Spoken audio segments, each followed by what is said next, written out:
নমস্কাৰ স্বাগতম জনাইছো আমাৰ চেনেলৰ অন্য এটি ভিডিঅ'ৰ মাজলৈ পুনৰবাৰ আপোনালোকক এই ভিডিঅ'টোত আমি বৰ্তমান যিটো ৰিক্ৰুইটমেণ্ট প্ৰচেছ চলি আছে Assam police fourth grade recruitment সেই ৰিক্ৰুইটমেণ্টটোত কেনেদৰে চিলেকশ্যন প্ৰচেছটো কেনেকুৱা হৈ আছে বা কেনেদৰে ইণ্টাৰভিউসমূহ লৈছে আপোনালোকৰ বা একদম শেষলৈকে আপোনালোকৰ এপইণ্টমেণ্ট অহালৈকে কিমানখিনি ষ্টেপ আপোনালোকে পাৰ কৰিব লাগিব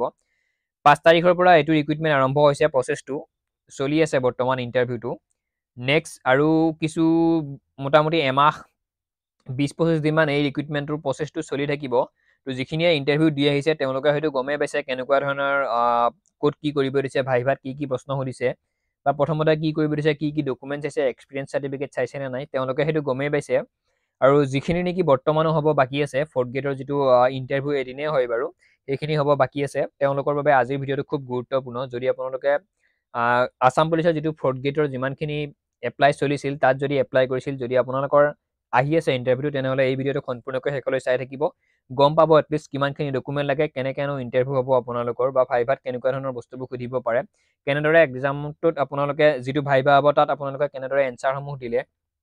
আপোনালোকৰ সুবিধা হ'ব তেওঁলোকে বহুত হয়তো প্ৰশ্ন সুধিবলৈ আৰু নিবিচাৰিব আপোনালোকক খুব কম সময়ৰ ভিতৰতে বিদায় দিব সম্পূৰ্ণ প্ৰচেছটো আপোনালোকৰ লগত আলোচনা কৰিম সম্পূৰ্ণকৈ শেষলৈ ভিডিঅ'টো চাই থাকিব তো আৰম্ভ কৰিছোঁ আজিৰ ভিডিঅ'টো পোনপ্ৰথমতে আপোনালোকক কৈ দিছোঁ বৰ্তমান 5 তাৰিখৰ পৰা যিটো ৰিক্ৰুইটমেণ্ট চলি আছে প্ৰচেছটো চলি আছে ইণ্টাৰভিউৰ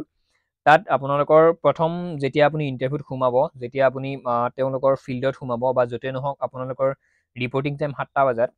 আপোনালোক য'তে সোমাব য'ত আপোনালোকৰ স্থানটো ভেনুটো তাত কেৱল আপোনালোকক সোমাব দিছে নিজৰ এডমিটখন চাইছে আৰু বেলেগ একো চোৱা নাই এইটো মই যিজন কেণ্ডিডেটক লগ কৰিছোঁ তেওঁৰ মুখৰ পৰাই শুনিছোঁ মই এই কথাটো এডমিটখন চাইছে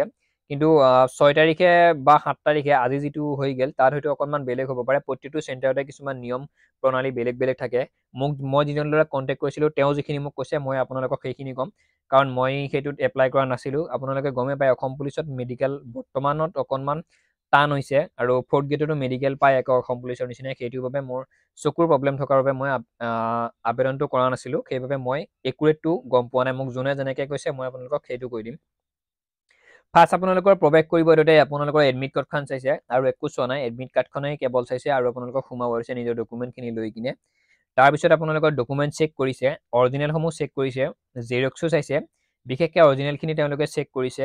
নেক্সট আপোনালোকৰ যিখন এক্সপিৰিয়েঞ্চ চাৰ্টিফিকেট আছে সেইখন বিচাৰিছে এক্সপিৰিয়েঞ্চ চাৰ্টিফিকেট যাৰ য'ত যেনেকৈ আছে কিছুমানৰ যদি কুকৰ আছে বা যিহৰে আপোনালোকৰ এক্সপিৰিয়েঞ্চ চাৰ্টিফিকেট আছে লৈ যাব এইকাৰণে লৈ যাব এক্সপিৰিয়েঞ্চ চাৰ্টিফিকেট 5 মাৰ্ক 5 নম্বৰ আছে যদি আপোনালোকে 5 নম্বৰ এটা পায় এক্সপিৰিয়েঞ্চৰ বাবে কিমান এটা ভাল কথা কাৰণ 1-2 পইণ্টৰ বাবে ল'ৰা ছোৱালীয়ে চাকৰি পাবৰ বাবে সক্ষম নহয় গতিকে এক্সপিৰিয়েঞ্চ যদি চাৰ্টিফিকেট আছে লাষ্ট কৰিব লগা সেইটো কথা নহয় এক্সপিৰিয়েঞ্চ চাৰ্টিফিকেটখন আপোনালোকে লৈ যাব ঠিক আছে তাৰ নেক্সট আপোনালোকৰ ডকুমেণ্ট বুলি ক'লে গমেই পায় ভোটাৰ কাৰ্ড পান কাৰ্ড আধাৰ কাৰ্ড তেনেকুৱা যিখিনিৰে আপোনালোকে আবেদন কৰিছিল ফ'ৰ্থ গ্ৰেডত এপ্লাই কৰোঁতে HSLCৰ হয়তো চাৰ্টিফিকেটখিনি লাগিছে বা HSৰ হায়াৰ ছেকেণ্ডেৰী চাৰ্টিফিকেট লাগিছে বা স্কুলৰ কিবা চাৰ্টিফিকেট লাগিছে লগতে 8 পাছৰ যদি চাৰ্টিফিকেট আছে আপোনালোকৰ লৈ যাব ফটো লৈ যাব ইমানখিনিয়ে ডকুমেণ্ট মুঠতে এপ্লাই কৰোঁতে যিমানখিনি ডকুমেণ্ট আপোনালোকে আপলোড কৰিছিল সেইখিনি আপোনালোকে A to Z ডকুমেণ্ট লৈ যাব লগতে আপোনাৰ নাম ৰেজিষ্টাৰ কৰা যিখন চাৰ্টিফিকেট এমপ্লয়মেণ্ট এক্সচেঞ্জৰ সেইখনো লাগিব সেইখনো আপোনালোকে লৈ যাব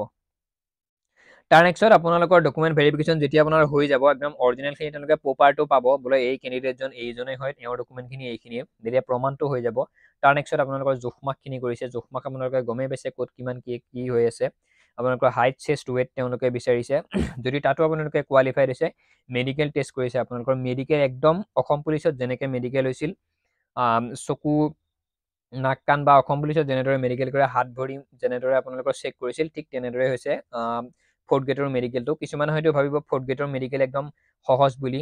মোৰ নিচিনাকৈ যদি কিছুমানে চশমা ইউজ কৰে যদি তেওঁলোকে ভাবি আছে আমিও এপ্লাই কৰিছোঁ আমি চশমা পিন্ধো যদিও আমি যাম আমি কিবাকৈ হ'লেও ডিষ্টেঞ্চত পাছ কৰিম তেনেকুৱাকৈ যদি ভাবি আছে সেইটো কিন্তু সম্পূৰ্ণ ভুল ধাৰণা আপোনালোকে গ'লে যাব পাৰে তাত হয়তো সিদিনা অকণমান সহজো দিব পাৰে যদি আপোনালোকৰ ভাগ্যত থাকে কিন্তু একদম অসম পুলিচত আসাম পুলিচত যেনেদৰে বা আসাম কামাণ্ডোত যেনেদৰে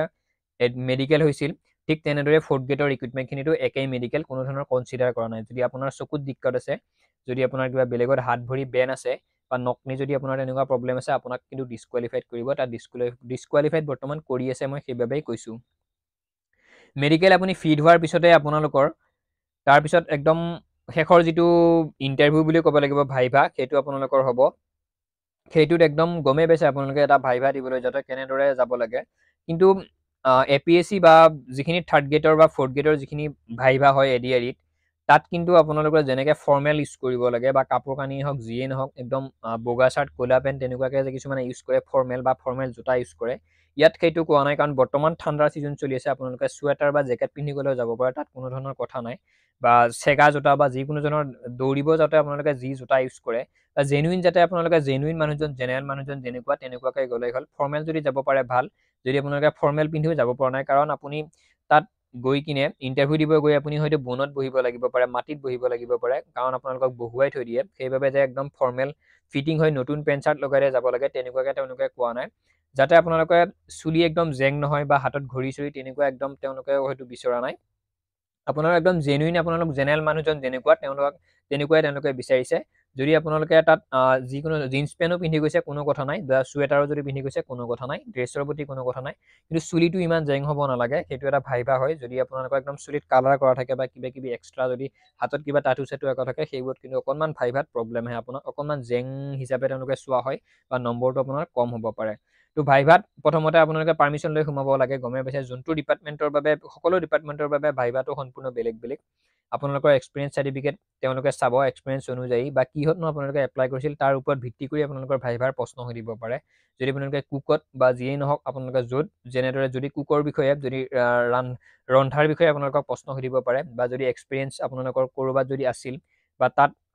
কিমান বছৰ কাম কৰিছিল, বা আপুনি এই চাকৰিটো কিয় বিচাৰিছে, বা এতিয়া বৰ্তমান তুমি BA পাছ কৰিবা, কাৰণ যিখিনি কেণ্ডিডেটে মেট্ৰিক পাছ কৰিছিল বা হায়াৰ ছেকেণ্ডেৰী পাছ কৰিছিল তেওঁলোকে 4th গ্ৰেডৰ বাবে এপ্লাই কৰিছিল অসম পুলিচৰ, আৰু বৰ্তমান তেওঁলোকে এতিয়া BA পাছ কৰিব। তো তেনেকুৱাকৈ আপোনালোকক পাক লগাই সুধিব পাৰে, তুমি এতিয়া BA পাছ কৰিবা লাহে লাহে, কিয় 4th গ্ৰেডৰ বাবে এপ্লাই কৰিছা বুলি আগতে তেনেকৈ সুধিব পাৰে। তো ভাইভাৰ টেকনিকটো সম্পূৰ্ণ নিজৰ। আপুনি যদি অকণমান কিবা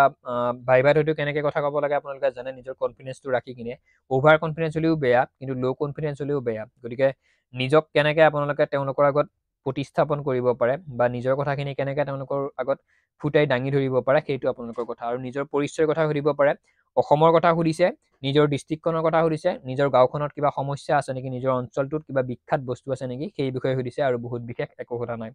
তাৰ নেক্সট আপোনালোকৰ যিটো কাম, যিটো এক্সপিৰিয়েঞ্চ, সেইটোৰ বিষয়ে কিন্তু প্ৰশ্ন সুধিছে। নেক্সট আপোনালোকৰ নামটোৰ অৰ্থ কিছুমানক সুধিছে, আৰু আপোনালোকৰ সম্পূৰ্ণ পৰিচয়টো তেওঁলোকে শুদ্ধ অসমীয়াত বিচাৰিছে। তো ভাইভাত